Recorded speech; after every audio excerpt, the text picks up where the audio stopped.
오늘은 주님의 재림을 굳게 믿는 자라는 제목으로 은혜의 시간을 좀 나눠보고자 합니다.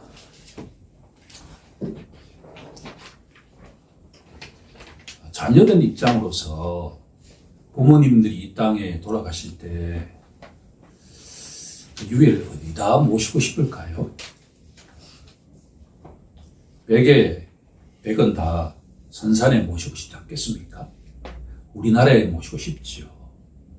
그런데 금주 동안에 계속 이렇게 마음이 간 곳이 양화진 묘역이라고 하는 곳이에요. 서울 마포에 가면 선교사 묘역이 있단 말이에요. 그 선교사들은 본인과 그 배우자가 우리나라의 의료를 위해서, 건강을 위해서, 복음을 위해서 한평생 바친 동시에 이런저런 이유로 본국으로 귀환한 후에 이 땅을 떠나고 난 뒤에 내가 묻히고 싶은 곳은 뭐냐 그러면 미국과 영국이 아니라 조선 땅에 묻히고 싶다라고 해서 수많은 선교사들이 양화진 묘역에 묻히고 있다라고 하는 것을 알고 난 뒤에 도대체 이들은 왜 그럴까라는 생각을 해보았습니다. 주보에 제가 한 사람의 이름을 적어 놓았죠.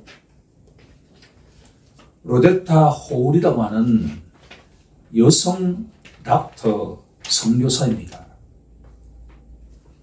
금년도에 우리나라에 개신교가 들어온 지 몇 년이 된지 혹시 알고 계신가요? 140년이 되었습니다.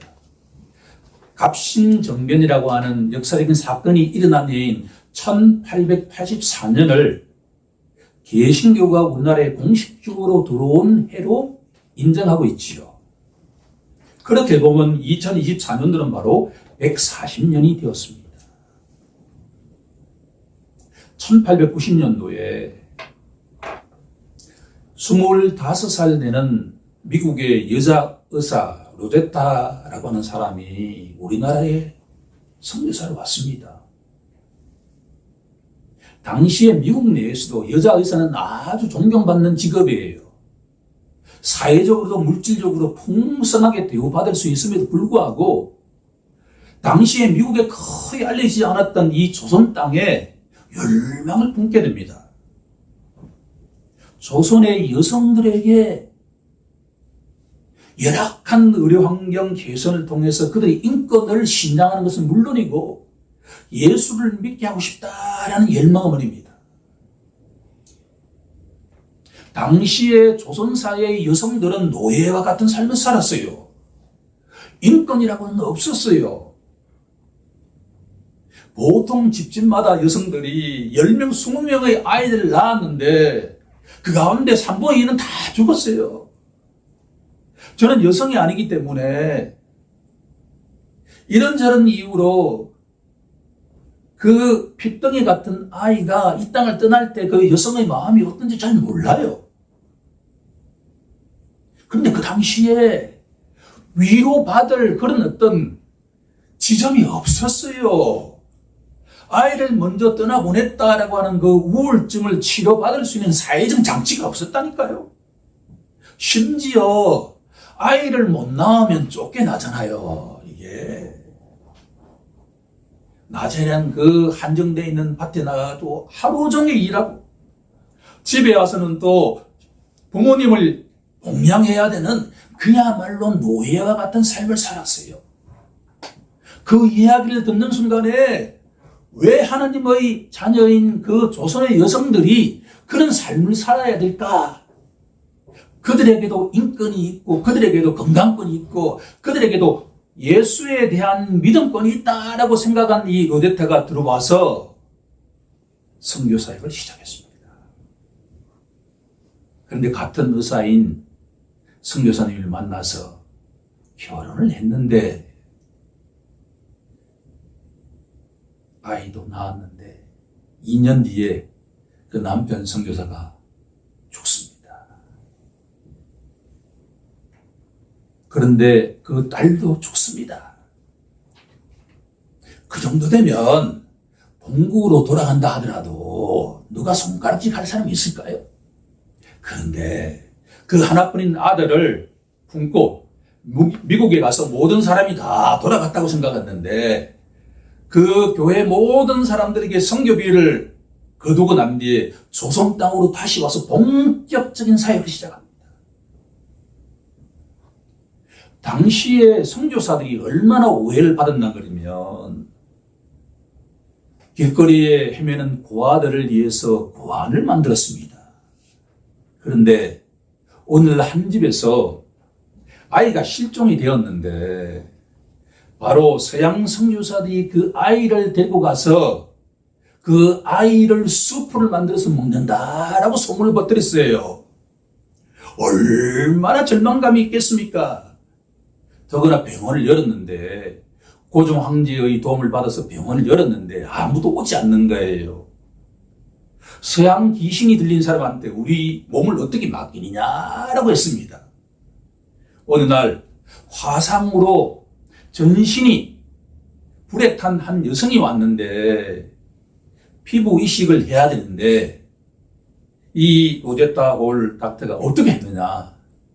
자기 피부를 이식시킵니다.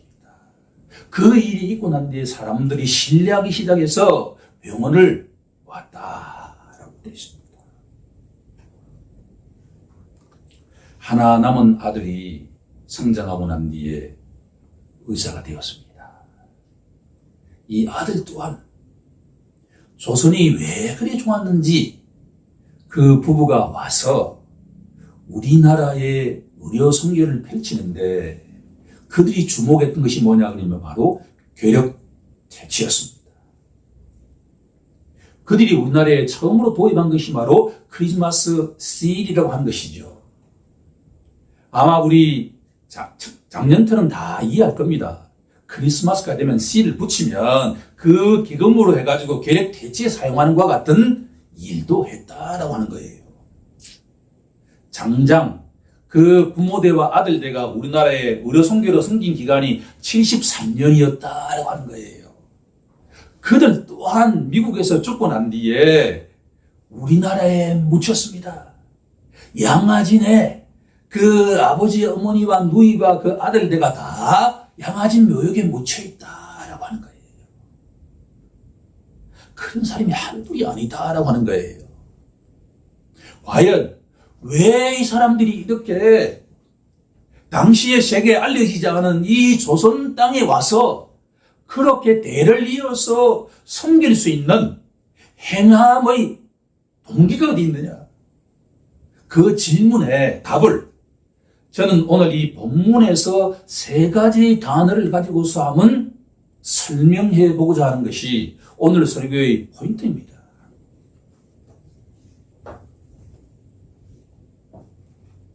첫 번째는 사랑이라고 하는 단어입니다. 만약에 성령님의 역사가 아니면 로제타 홀이 어떻게 조선 땅에 복음을 위해서 혈혈단신의 처녀의 몸으로서 이 땅에 올 수 있었을까라고 생각하면 성령의 역사죠. 하지만 우리 기독교라고 하는 것은 인격적인 종교잖아요. 뭔가 본인이 동의하지 않았으면, 본인이 감동하지 않았으면 절대로 오지 않죠.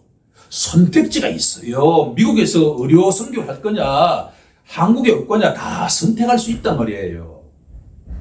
사도 베드로는 우리에게 베드로후서 3장에서 사랑이라고 하는 단어를 삼중적으로 표현하고 있습니다. 3장 1절에 보면 베드로가 이렇게 표현하죠. 사랑하는 자들아. 8절에 가게 되면 사랑하는 자들아. 14절에 가게 되면 그러므로 사랑하는 자들아.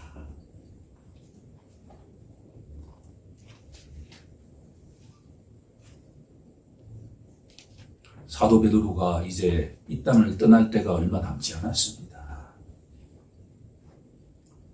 자기 삶을 돌이켜볼 때 예수님이 누구실까? 하나님이 누구실까? 라고 질문할 때 사도 베드로가 결론을 내린 것은 뭐냐 그러면 하나님은 사랑이시다 라고 하는 거예요.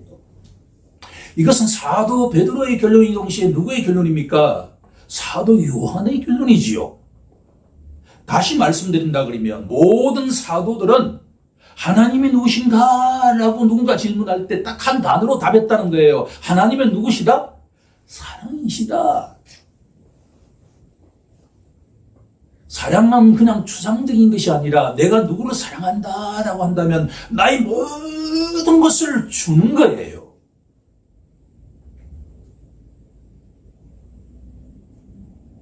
하나님 아버지께서 자신의 하나뿐인 독생자를 이 땅에 인간으로 보내셨다라고 하는 것은 시몬 자신을 위해서, 요한 자신을 위해서 하나님이 가지신 모든 것들을 다 주신 거잖아요. 사도들이 내린 결론은 뭐냐 그러면 나는 하나님의 사랑을 받았다. 하나님의 사랑을 받은 자다라고 하는 거예요.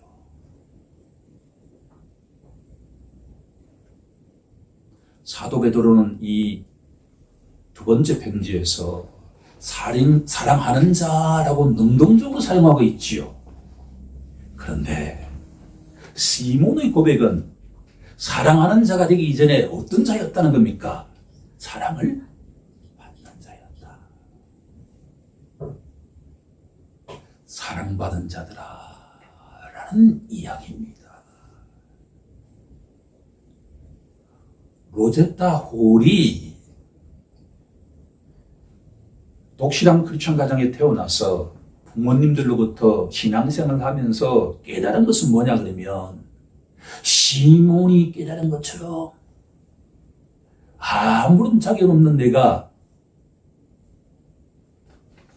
하나님의 놀라운 사랑을 받았다라고 하는 거예요.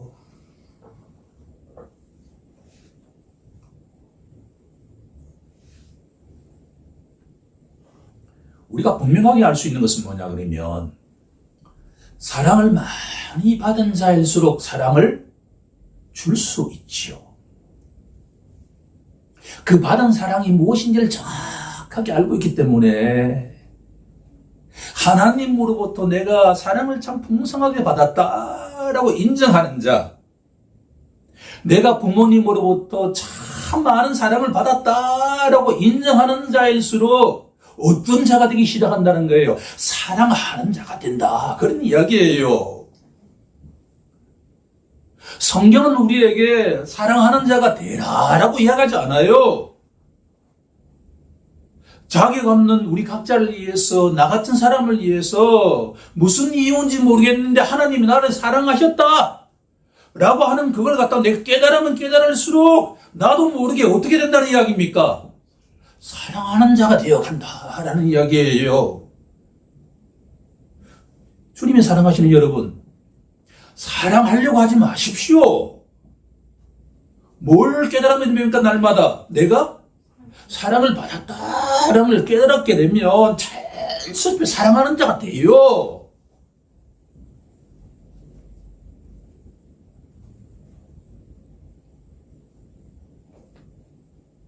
삼종적인 표현은 성경적인 표현이라고 저는 믿습니다. 사랑하는 자들아, 사랑하는 자들아, 사랑하는 자라 라는 이 말씀은 성부 하나님도 사랑이시고 성자 하나님도 사랑이시고 또 누구도 사랑이라는 거예요. 성령 하나님도 사랑이시다라는 말씀이죠. 삼위일체 하나님은 처음부터 끝까지 다 뭐라는 거예요? 창조 때부터 세상 마지막 날까지 사랑이시다 그런 이야기예요. 그리고 결론을 이렇게 맺잖아요. 사도 베드로의 편지의 결론은 바로 3장 17절에 보면 그러므로 사랑하는 자들아. 그러므로 사랑하는 자들아.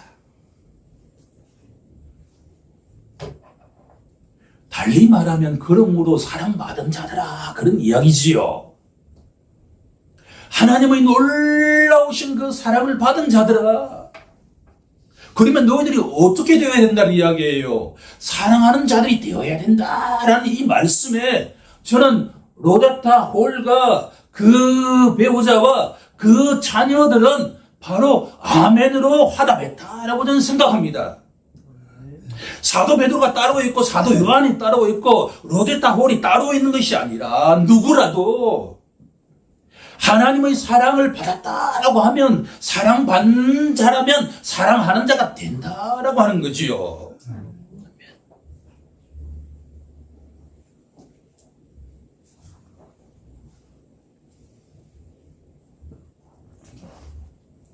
사도 바울도 로마서 1장에 이렇게 14절에 이야기하잖아요. 헬라인이나 양한인이나 지혜 있는 자나 어리석은 자에게 다 내가 빚진 자다. 이게 우리가 만달란데 빚을 갚아라 그런 이야기가 아니라 우리가 어떤 자야라는 거예요. 오늘 이 본문 속에 보면 나는 사랑받은 자다 그런 이야기예요. 사도 바울도 그걸 깨달은 거죠.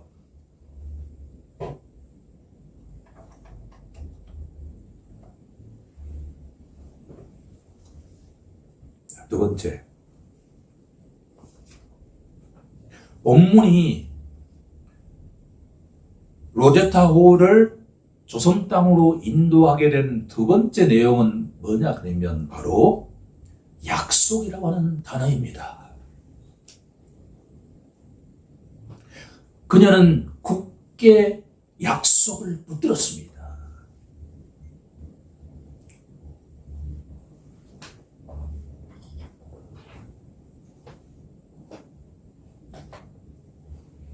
어떻게 보면 성경은 하나님 아버지께서 자녀들에게 주시는 약속의 말씀이다 라고 정리할 수도 있지요.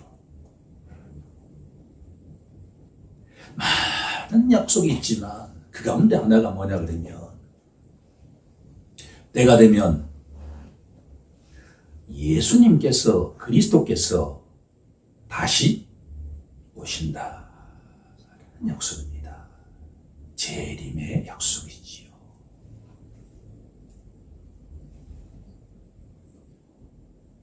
이렇게 우리가 비유해 볼까요? 서너 살 정도 된 아이에게 아빠가 1년간 이런저런 이유로 출장을 가게 되었습니다. 아빠가 그 아이에게 이야기합니다. 손가락을 이렇게 하면서 약속합니다. 아빠가 1년 동안에 외국에 가서 생활해야 되는데 그때 되면 내가 꼭 돌아온다 라고 약속을 하고 떠났어요. 우리가 보기에는 1년 뒤가 지나면 꼭 아빠가 돌아오겠지요? 그런데 아이 입장에서는 어떨까요? 일주일은 잘 지냅니다. 그런데 잠자는 시간이 되면 아빠가 항상 동화책을 읽어주는 그 생각이 떠오르기 때문에 하루가 어떻게 보여질까요? 천년처럼 걸려지죠. 초대교회도 마찬가지였어요. 예수께서 부활하시면서 승천하시면서 너희들이 본 이대로 내가 때가 되면 온다. 약속이에요. 약속을 붙들고 살았어요. 초대교회 성도들이 그 약속을 붙들고 살았단 말이에요. 그런데 1년이 지나도 2년이 지나도 예수님이 안 오세요. 그러면 서너 살 된 아이의 입장에서는 1년이 어떻게 여겨질까요? 천년처럼 여겨지죠. 그러니까 복음서를 읽어보면 재림은 임박한 재림의 뉘앙스를 풍기고 있다. 그런 이야기예요. 너희들이 살아있는 동안에 예수님이 재림한다라는 뉘앙스를 풍기고 있다 말이에요. 그래서 데살로니가 전후서에 보면 예수님이 곧 재림하실 텐데 내가 굳이 이래가 뭐 할 필요가 있을까라고 생각했던 사람도 있었다라고 하는 거예요.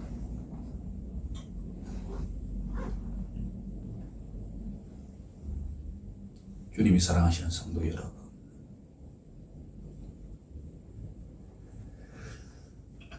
예수님께서 하나님의 아들이신데 우리의 죄와 무를 위해서 이 땅에 오셨다라고 하는 것을, 그 약속을 굳게 믿는 자는 그 때는 알지 못하겠는데 예수님께서 이 땅에 분명하게 오시는데, 그때 예수님은 어떤 예수님이냐라고 하면 바로 심판주로서 오신다라고 하는 거예요.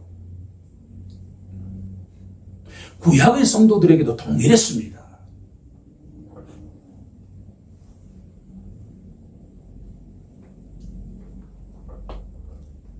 창세기 3장부터 때가 되면 여자의 후손이 이 땅에 인간의 모습으로 오실 것이다. 처녀가 임신하여 아들을 낳을 것이다. 때가 되면 메시아가 오실 것이다. 때가 되면 그리스도가 오실 것이다 라는 약속을 붙들고 살았어요. 구약의 성도나 신약의 성도나 전혀 믿음으로 산다는데 다름이 없어요. 그런데 구약과 신약의 중간기라 할 수 있는 말라기 선지자 이후에는 하나님이 어떤 선지자도 어떤 말씀도 우리에게 주신 적이 없어요. 그게 약 400년간 지속이 됐어요. 살아계신 하나님이 어떠한 선지자도 이 땅에 보내지 않았단 말이에요. 어떤 말씀도 더 이상 계시하지 않으셨어요. 그래서 오늘 본문에 나와 있는 것처럼 진짜 이 세상에 종말이 있을까? 작년도 저작년도 어제도 그저께도 해가 똑같은 시간 되면 뜨고 했는데 이 세상이 진짜 종말이 될까라고 기용하는 자들이 많이 나타났다는 이야기지요. 2000년 전도 마찬가지예요. 아니 살아계신 하나님이라고 한다면 어떻게 지난 400년 동안 한 말씀도 하지 않을 수 있느냐? 그렇게 생각하는 순간에 바로 나사렛 예수가 이 땅에 오셨잖아요. 그때나 절망적으로 그리스도 메시아가 진짜 이 땅에 오실까라고 의심을 하던 그 순간에 도둑같이 그리스도가 이 땅에 성령하신 것처럼 예수님은 우리가 알지 못하는 도둑처럼 이 땅에 오신다라고 하는 거예요.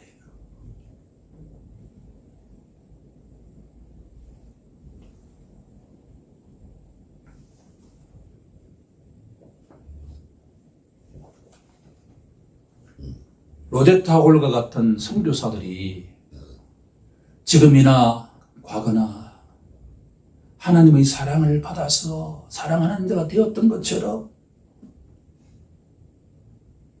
오늘인지 내일인지 언젠지는 모르지만 그리스도가 이 땅에 심판주로 오신다라고 하는 그 약속을 굳게 붙잡지 않았다고 한다면 이 조선 땅에 자신의 미래가 보장되어 있음에도 불구하고 이 땅에 오지는 않았을 것이다 라고 장담할 수가 있습니다. 주님의 재림이라는 약속을 굳게 붙잡고 있는 자가 아니라고 한다면 절대로 이런 일은 일어날 수 없을 것이다 라고 성경은 우리에게 계시한다고 해석하면 과언이 있을까요?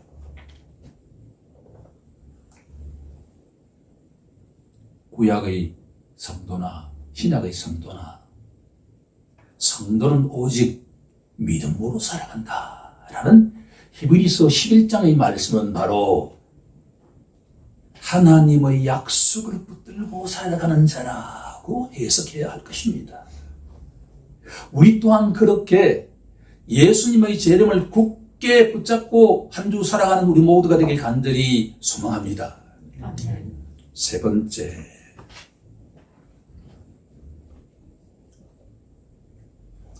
하나님의 사랑을 받고 사랑하는 자가 되고 주님의 재림이라고 하는 약속을 굳게 붙잡은 자들은 어떻게 살아가야 할까라는 질문이죠.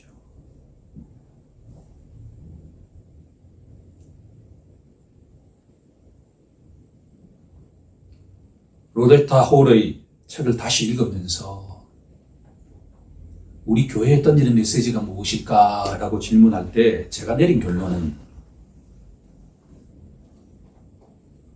로제타 홀은 인재 양성하는데 심혈을 기울였습니다.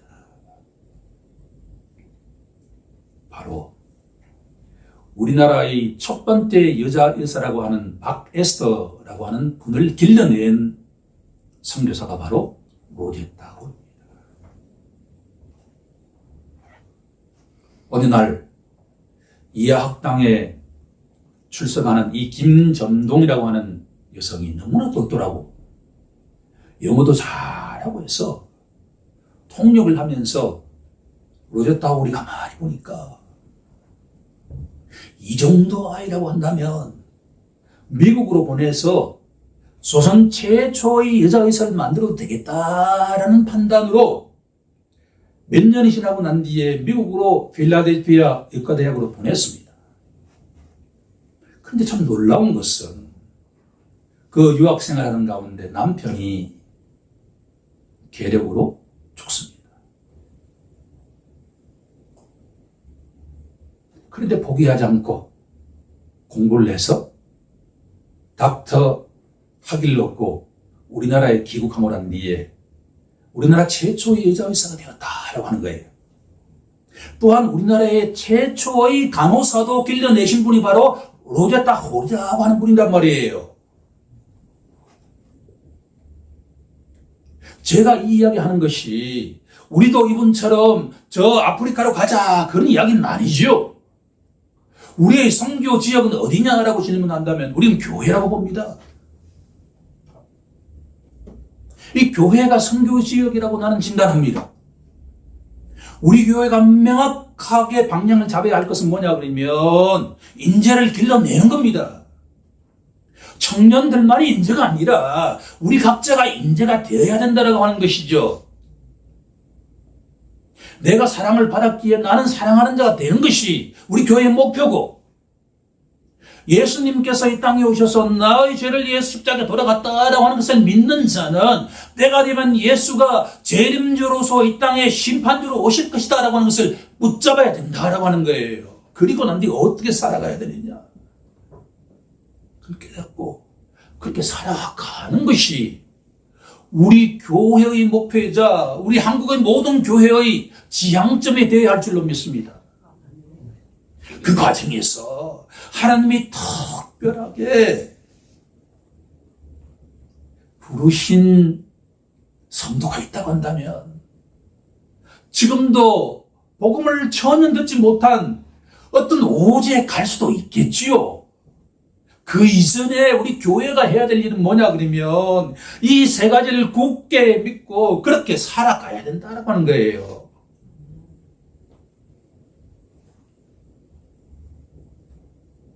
예수를 믿는다라고 하는 것은 하나님의 중생의 역사가 없으면 불가능하지요. 요즘 우리가 매주 선포하는 내용 아닙니까? 내가 회개하고 믿음을 고백한다는 이야기는 그 이전에 어떤 사건이 일어났다는 이야기예요. 하나님의 거듭남의 사건이 일어났다라고 하는 거잖아요.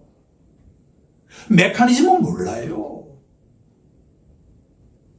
내가 회개하고 내가 신앙을 고백한다라는 이야기는 바로 성령이 내 속에서 뭐예요? 역사하기 시작했다. 그런 이야기잖아요. 나무가 흔들리면 뭐가 불고 있다는 거예요? 바람이 불고 있다는 것을 알 수 있듯이 내가 회개하고 믿음을 고백한다라는 이야기는 눈에 보이지 않는 성령께서 어떻게 했다는 거예요? 중생의 역사를 하셨다. 그런 이야기예요. 너무나 중요한 내용이죠. 내가 뭐 할 수 있는 여지가 별로 없어요. 내가 신앙을 고백하는 순간에 천국에서는 의인이다. 너는 의인이다. 라고 선포하잖아요. 너는 거룩한 자다. 라고 선포하잖아요. 나의 삶은 그렇지 않은데 천국에서 나를 어떻게 선포한다는 거예요? 거룩한 자라고 선포한다는 거예요. 왜 그렇죠? 내 속에 누가 계시기 때문이죠? 하나님의 영이 계시잖아요. 이게 우리 손가락에 가시만 들어가도 우리가 어떤 반응이 일어나죠? 열이 막 팍팍 나잖아요. 이게요. 우리 속에 성령이 계신다라고 한다면 뭔가 변화가 일어나지 않을 수가 없죠. 논리적으로 불가능한 이야기잖아요. 우리가 믿는다는 건 뭘 믿죠? 그분이 나를 어떻게 해 가신다는 거예요? 거룩하게 역사해 가신다라고 믿는 거예요. 거기에 우리의 소망이 있어요. 내가 새벽 예배에 나와서 내가 성경을 막 100번 읽어서 no. 그게 아니라 하나님이 나를 의롭다, 거룩하다, 영화로운 자라고 선포하는 이유는 그 근거는 뭐라는 거예요? 내 속에 누가 계시기 때문에? 성령이 계신다는 걸 믿기 때문에. 우리의 기도 제목은 뭐냐 그러면 아버지 어떻게 하면 좋습니까? 나를 거룩하게 변화시켜 주세요 라고 고백해야 된단 말이에요. 내가 자꾸 거룩해지려 하면 안 돼. 정반대로 내가 신앙을 고백하고 내 속에 성령이 계신다는 걸 인정하면서도 내가 조금 더 변하지 않는다. 그거는 나는 이게 이해가 안 되는 거잖아요. 논리적으로 이게. 그렇죠?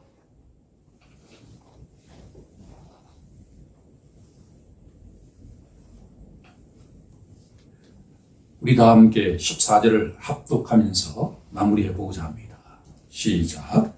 그러므로 사랑하는 자들아 너희가 이것을 바라무나니 주 앞에서 점도 없고 흠도 없이 평강 가운데서 나타나기를 힘쓰라.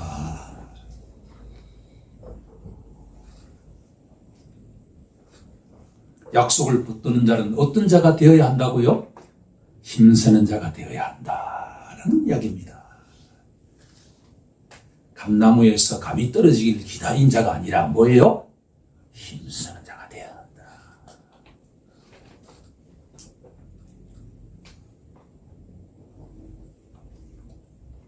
점도 없고 흠도 없이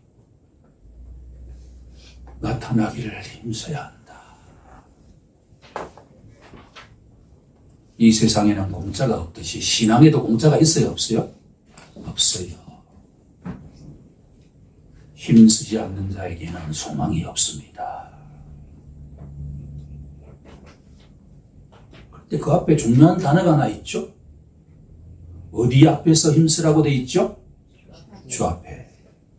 이게 라틴어로 하면 뭐죠? 코람 데우입니다. 힘쓰는데 내가 주도권을 가지고 힘쓰는 게 아니라 항상 내 앞에 누가 계신다라고 생각하고 살아가라는 거예요. 하나님이 내 앞에 계신다. 주님이 내 앞에 계신다. 이게 코람데오의 정신입니다. 코람데오의 정신은 뭐냐 그러면 앞에 두 가지가 없으면 의미가 없어요. 자격 없는 내가 주님의 사랑을 받았다 라는 생각, 내가 아버지 말씀을 굳게 약속을 붙잡는 사람, 그 사람만이 누구 앞에서 살아갈 수 있다는 거예요? 주 앞에서 살아간다. 때가 되면 아버지가 나를 흠도 없고 점도 없는 거룩한 자로 변화시켜 가실 것이다 라는 믿음 안에서 살아가는 자가 성도다라고 하는 거죠. 시간이 걸립니다. 하지만 우리가 굳게 아버지가 그렇게 변화시켜 가실 것이다 라고 하는 것을 붙잡고 살아갈 때 오늘보다 내일이, 내일보다 모레가 점점 더 주님처럼 닮아가는 성도가 되어 간다는 것을 우리 모두가 고백하는 시간이 되길 간절히 소망합니다. 우리 다 함께 그렇게 살아가길 결단하는 시간 갖도록 하겠습니다.